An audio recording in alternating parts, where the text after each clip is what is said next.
आज हम लोग देख रहे हैं ये क्वाड्रेटिक इक्वेशन द्विघात समीकरण जो कि आगे आप लोग जो पढ़ेंगे ना भले वो 11th हो 12th हो जब तक आप लोग पढ़ेंगे वहाँ पे इस ये आपको पीछे नहीं छोड़ेगा। ठीक है, भले आप आगे 12th में या मेडिकल तैयारी कर रहे हैं तो कहीं मतलब सभी जगह इसकी यूज होगी, तो इसलिए इसको ध्यान से देखिए, बहुत ही इम्पोर्टेंट चैप्टर है। तो थोड़ा सा देखिए इसमें क्या होता है। मतलब द्विघात समीकरण, द्विघात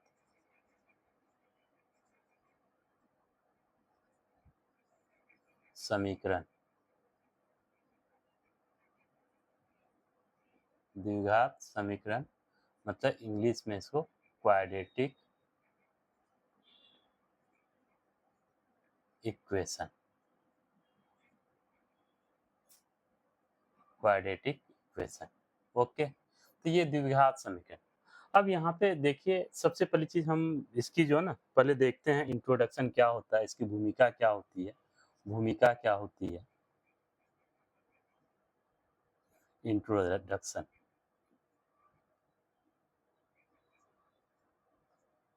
डक्शन, ठीक है, इसका इंट्रोडक्शन क्या है।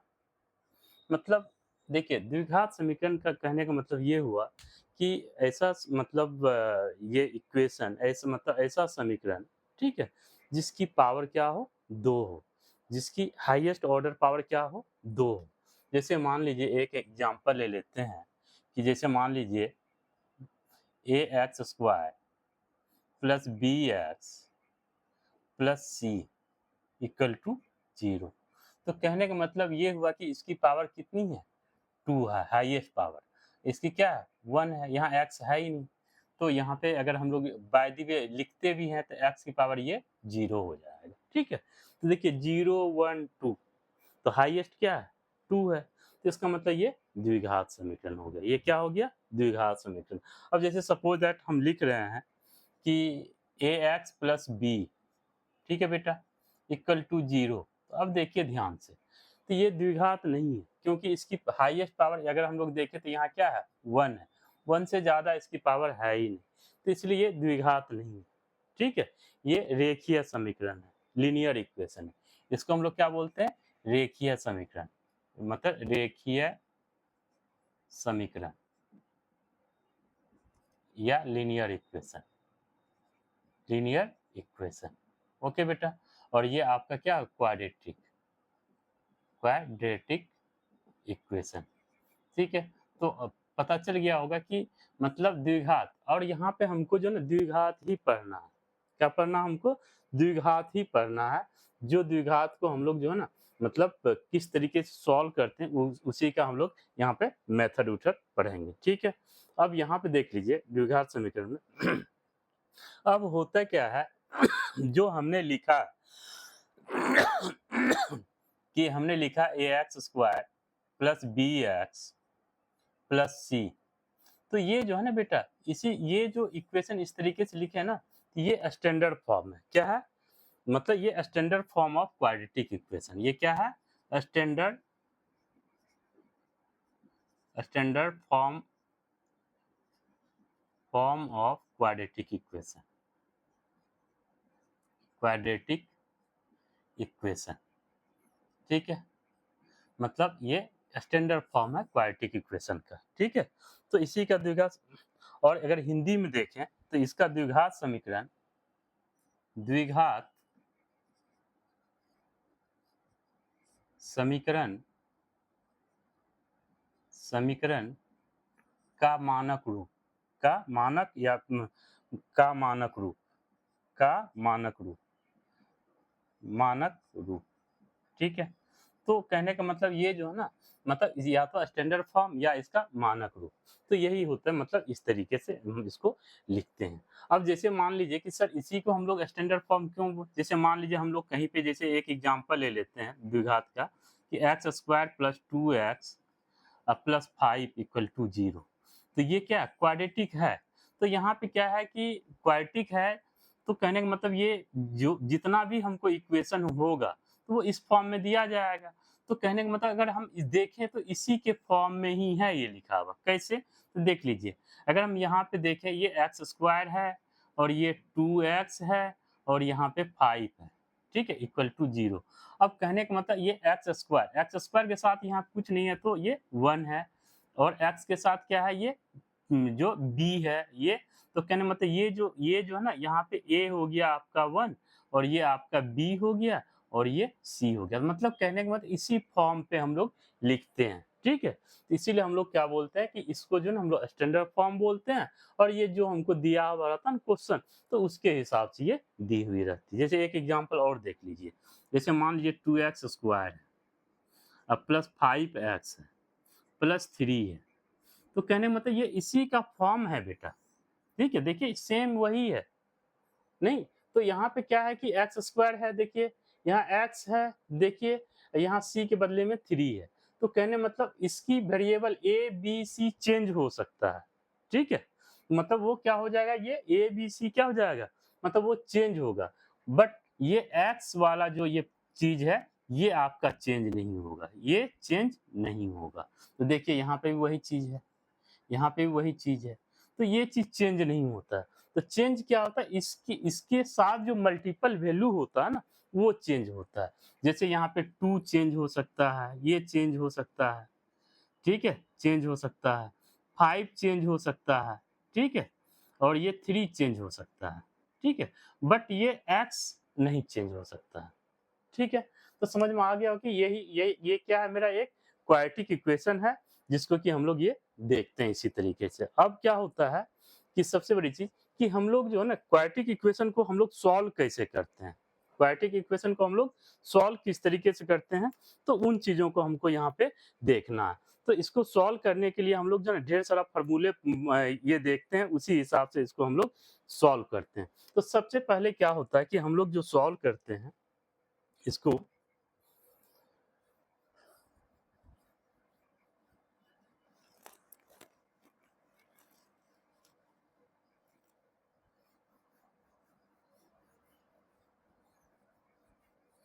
पहला जो हम लोग इसको सॉल्व करते हैं वो करते हैं factorization method, solution of quadratic equation, solution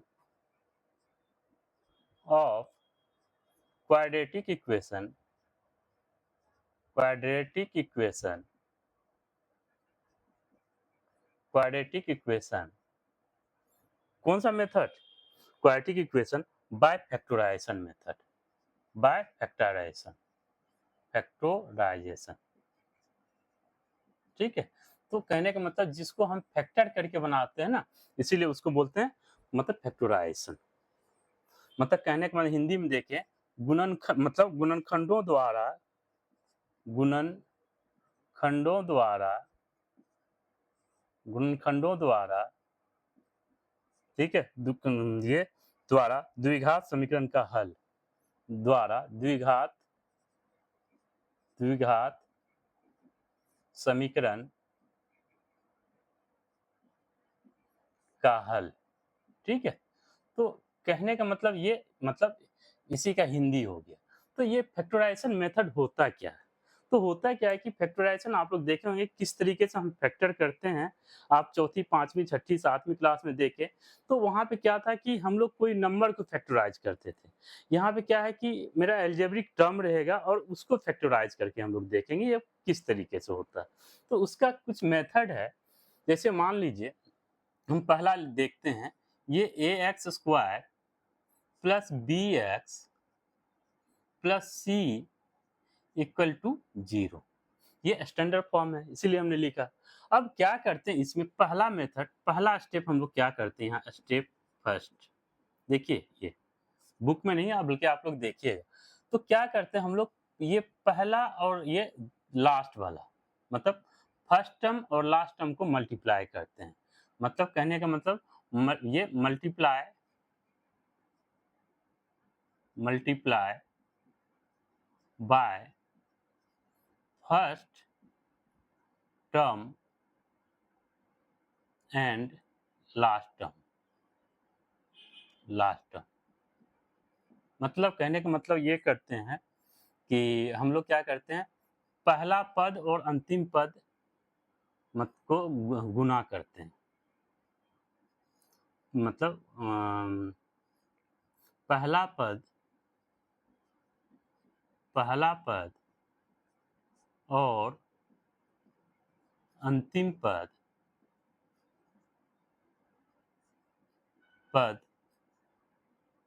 का गुणनफल। ठीक है, पहला स्टेप ये करते हैं। ठीक है, तो कहने का मतलब अब देख किस तरीके से, जैसे मान लीजिए हम यहाँ पे ए है और सी है, ए और सी का मल्टीप्लाई करते थे, ये क्या होता है बेटा, मल्टीप्लाई करके ए सी। ठीक है, उसके बाद सेकेंड में क्या करते हैं बेटा, इसका फैक्टर करते हैं। इसका क्या करते हैं, इसको फैक्टर करते हैं और मिडिल टर्म से कंपेयर करते हैं। तो यहाँ पे कहने का मतलब स्टेप सेकेंड हम लोग क्या करते हैं, कंपेयरिंग ऑफ मिडिल टर्म मतलब बीच वाले टर्म से हम कंपेयर करते हैं, बीच वाले टर्म से कंपेयर करते हैं, मतलब कहने का मतलब बीच वाले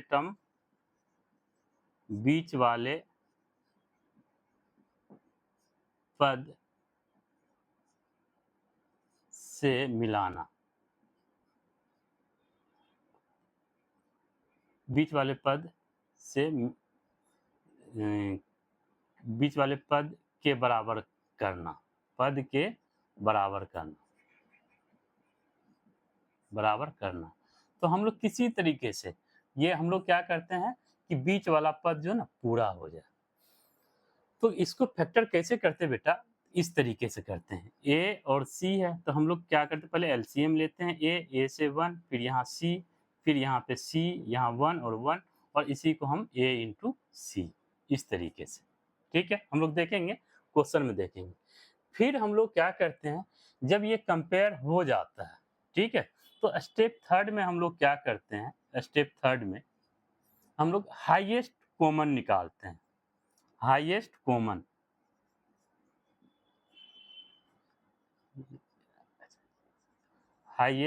कॉमन फैक्टर देखते हैं,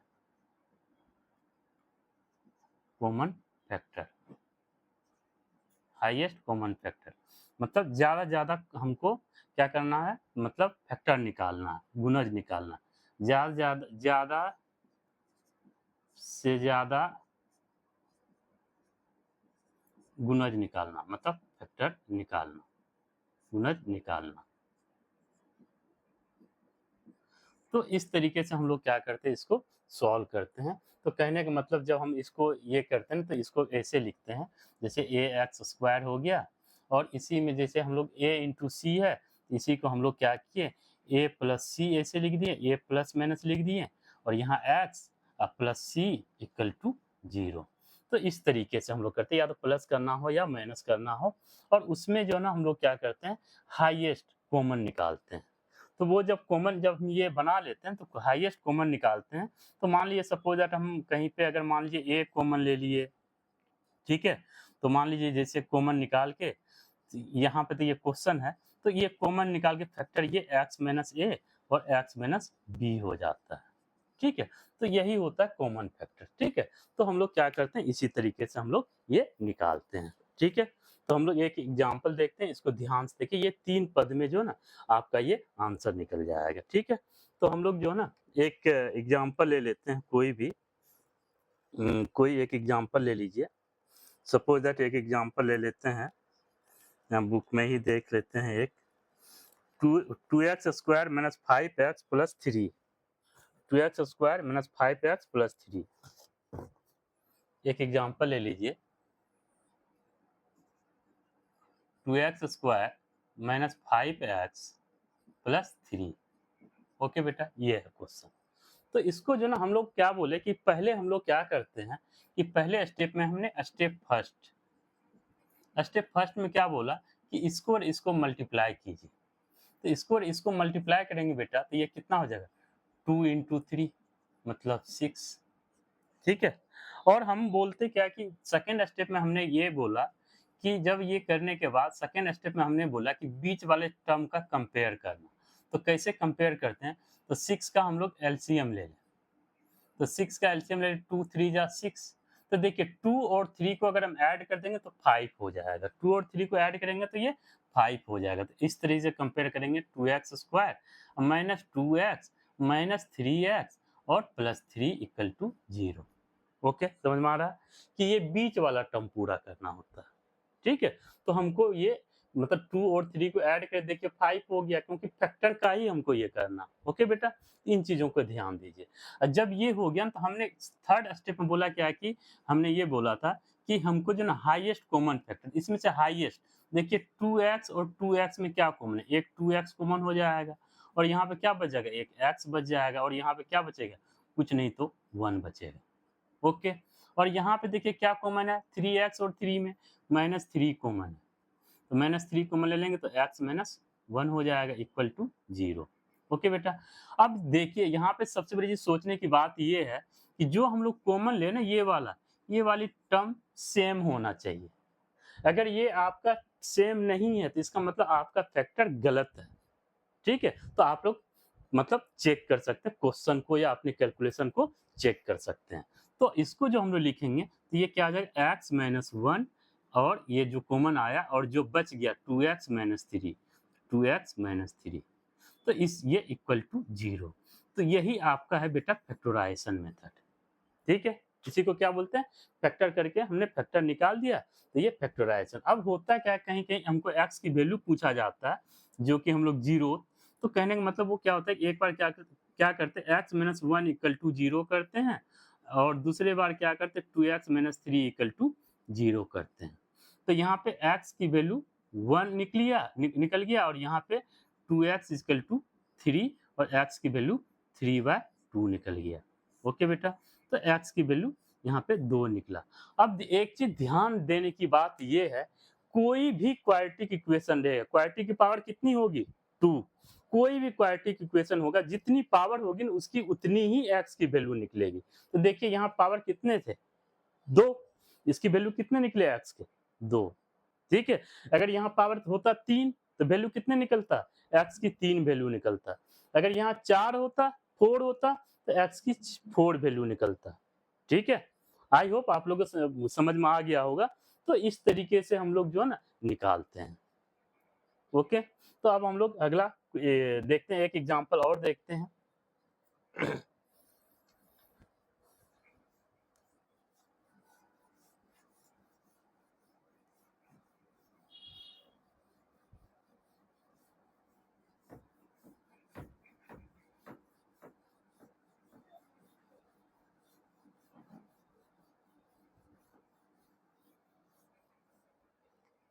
अगला एक एग्जांपल और ले लीजिए कोई।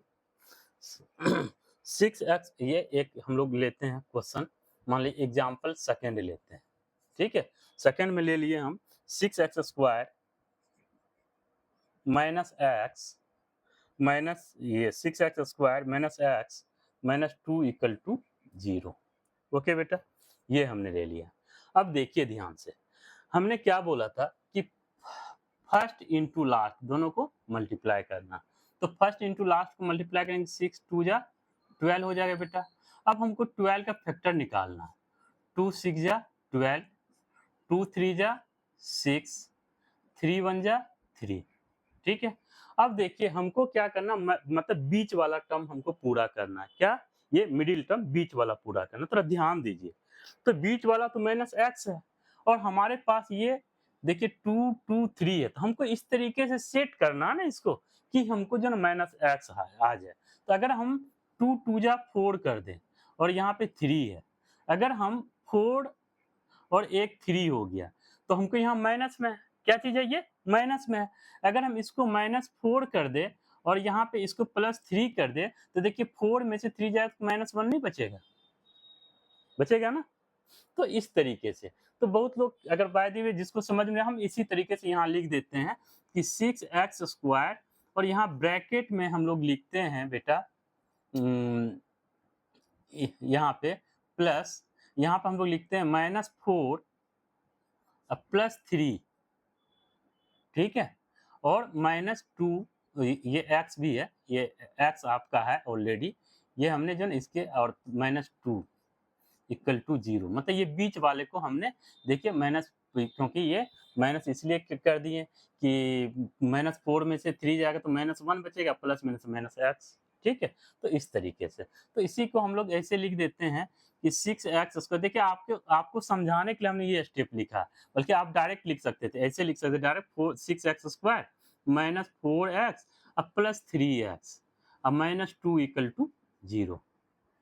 ओके, आप हम तो यहीं से बता, मतलब ये आपको समझाने के लिए हमने ऐसे लिख दिया, ठीक है? ये चीज़ ध्यान रखिए।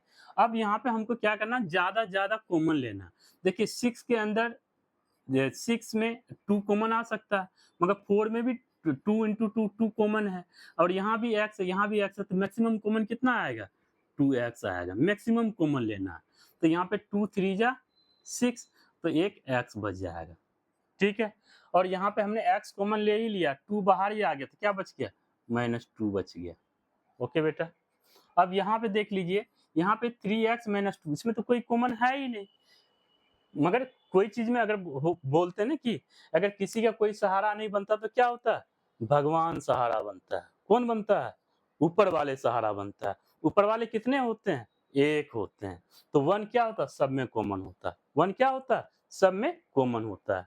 तो इसीलिए मतलब एक ही सहारा होता है। ठीक है? तो यहाँ पे हम लोग क्या करते हैं, 1 कॉमन ले लेते हैं और यहाँ पे कितना हो जाएगा, 3x - 2 इक्वल टू 0। ओके बेटा? अब देखिए, ध्यान से देखिए, ये 1 लिखने से हमको कोई फ़र्क नहीं पड़ा। देखिए 1 से 3x को मल्टीप्लाई करेंगे 3x ही होगा। 1 से -2 को मल्टीप्लाई करेंगे तो -2 ही होगा। इससे कोई फ़र्क नहीं पड़ता है। ठीक है? भगवान का नाम ले और ना ले, मगर बराबर है। ठीक है? मगर हमको होता क्या है कि जब हम लोग मुसीबत में फँसते हैं तो भगवान का ही नाम लेते हैं। हम एक एक ही भगवान का नाम लेते हैं। ठीक है? उसी हिसाब से।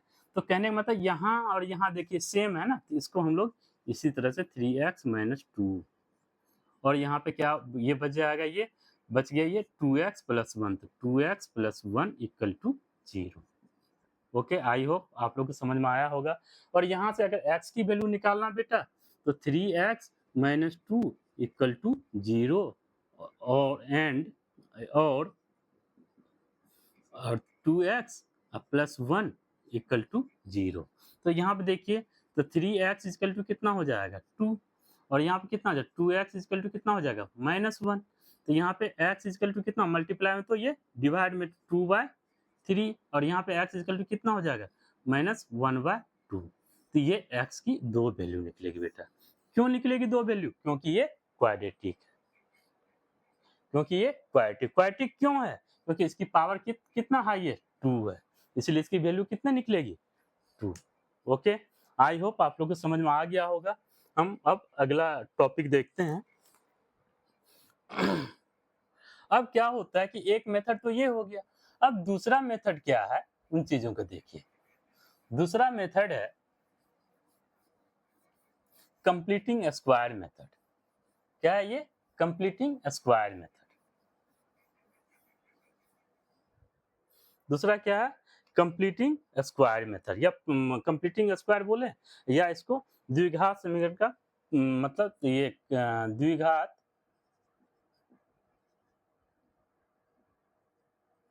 समीकरण, द्विघात समीकरण का पूर्ण वर्ग बनाकर पूर्ण वर्ग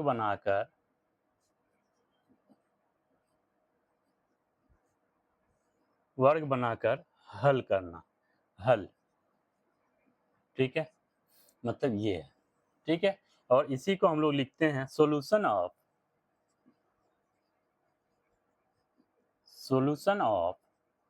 solution of quadratic equation by quadratic equation by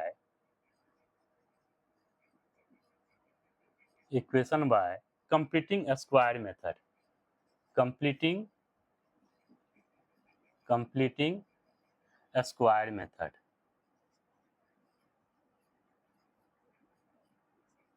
okay, ये चीज, तो इसी तो होता है क्या कि हम मतलब द्विघात समीकरण का पूर्ण वर्ग कैसे बनाते हैं। ये भी बोल देता है कि आप कंप्लीटिंग स्क्वायर मेथड से सॉल्व कीजिए क्वेश्चन, तो इसको कैसे बनाते हैं।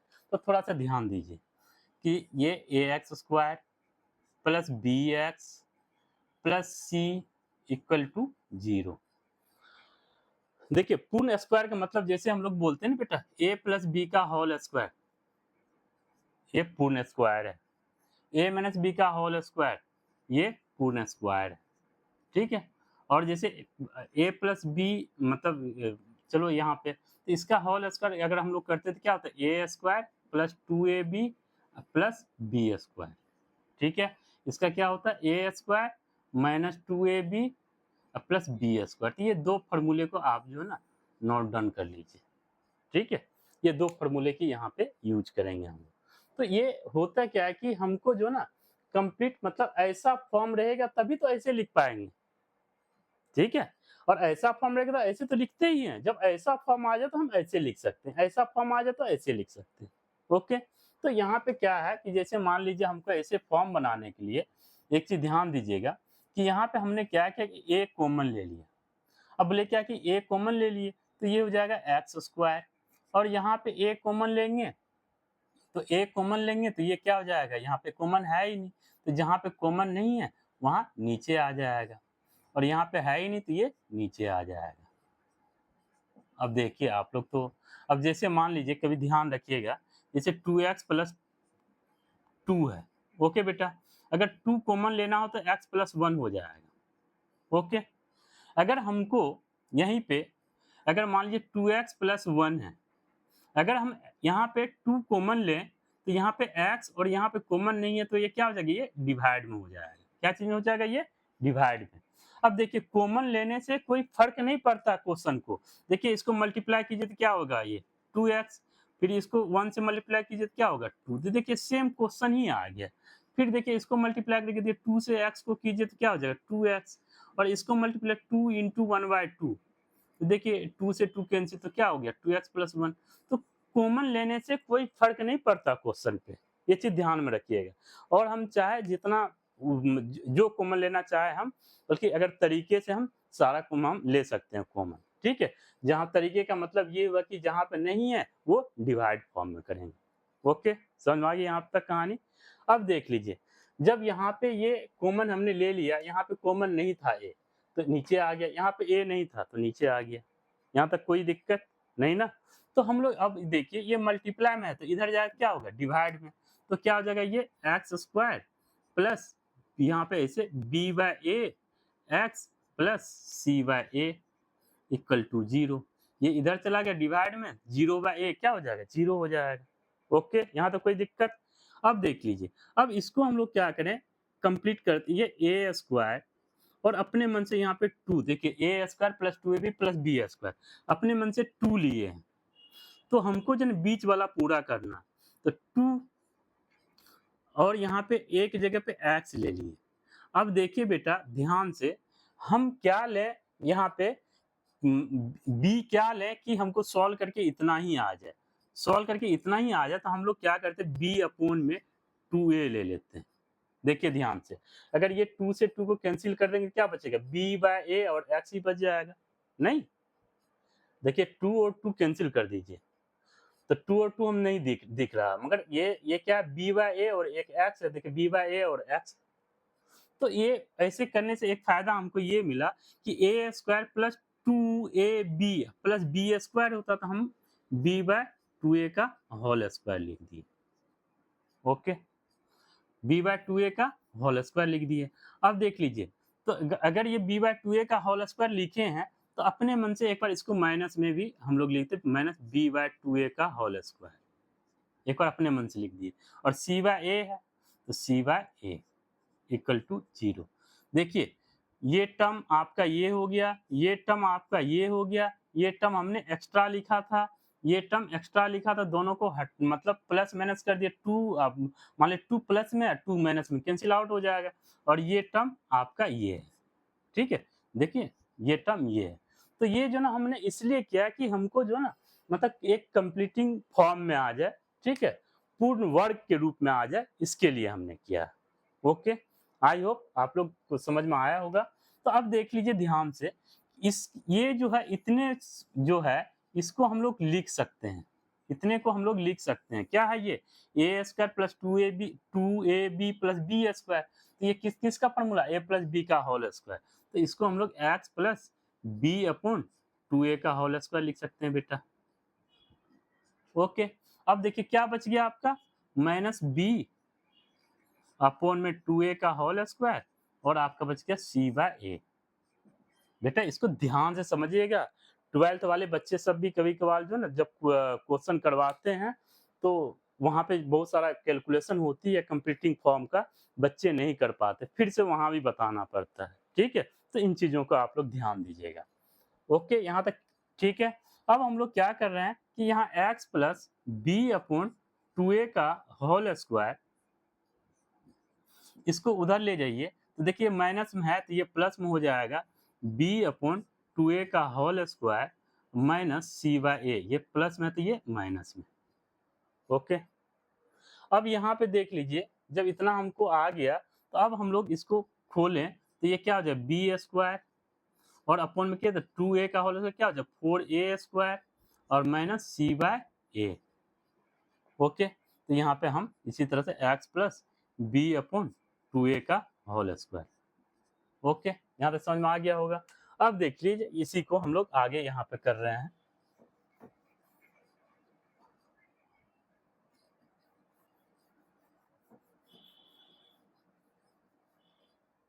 अब देखिए, अब यहाँ पे हम लोग क्या कर रहे हैं इसकी एलसीएम मतलब पहले लिख लेते हैं x plus b upon 2a का whole square equal to b square upon 4a square minus c by a। देखिए यही चीज सेम चीज लिख दी है।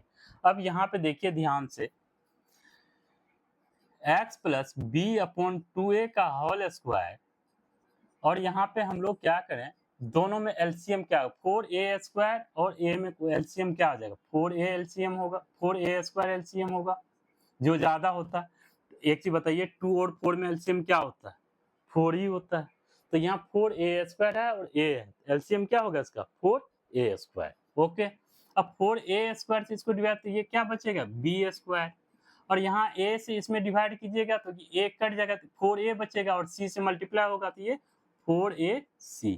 अब देख लीजिए बेटा, अब हम लोग क्या कर रहे हैं इधर रूट है मतलब स्क्वायर है, स्क्वायर हटा रहे हैं x plus b upon 2a का अगर स्क्वायर हटाएंगे तो ये इधर रूट आएगा, क्या आएगा B square minus 4ac upon में 4a स्क्वायर। ओके, अब इसको रूट से निकालेंगे तो x plus b upon 2a, root से जब भी निकलता है ना ये प्लस माइनस होता है। देखिए ये कंपोजिट ये मिक्स नंबर है तो इसका तो रूट निकलेगा नहीं, ये ऐसे ही रहेगा बी स्क्वायर माइनस 4ac और इसका रूट निकल जाएगा कितना 2 और ये 4 का 2 a स्क्वायर का a। ओके, यहाँ पे समझ में आ गया। अब देखिए ये इसको इधर लेके जाइए तो इसको इधर लेके जाएंगे x इक्वल टू ये इधर जाएगा तो माइनस बी अपॉन में 2a और plus minus root under b square minus 4ac upon में 2a। ओके बेटा, और यहाँ पे देख लीजिए ये 2a दोनों में एलसीएम आ जाएगा तो 2a एलसीएम तो यहाँ पे जाएगा minus b plus minus root under b square minus 4ac। देखिए ये x तो ये मतलब इसी तरीके से हम लोग कंप्लीटिंग तो यहीं खत्म हो गया। ठीक है, कंप्लीट कर लिए यहीं पे खत्म, बल्कि ये जो ना हमने जो ये निकाला ना इसी को हम लोग बोलते हैं मतलब द्विघात फॉर्मूला, द्विघात सूत्र। इसी को क्या बोलते हैं हम लोग द्विघात सूत्र। द्विघात सूत्र मतलब क्वाड्रेटिक फार्मूला, क्वाड्रेटिक फॉर्मूला। ठीक है, या नहीं तो बहुत लोग इसको बोलते हैं श्रीधराचार, श्रीधराचार फार्मूला, श्रीधराचार्य फार्मूला। ठीक है, चार फार्मूला, तो इसी को श्रीधराचार्य फार्मूला बोलते हैं और इससे भी हम लोग क्वेश्चन निकालते हैं। ओके, आई होप आप लोग को समझ में आया होगा, इन चीजों को ध्यान से देखिए। ठीक है, ये आप लोग का इंट्रोडक्शन क्लास।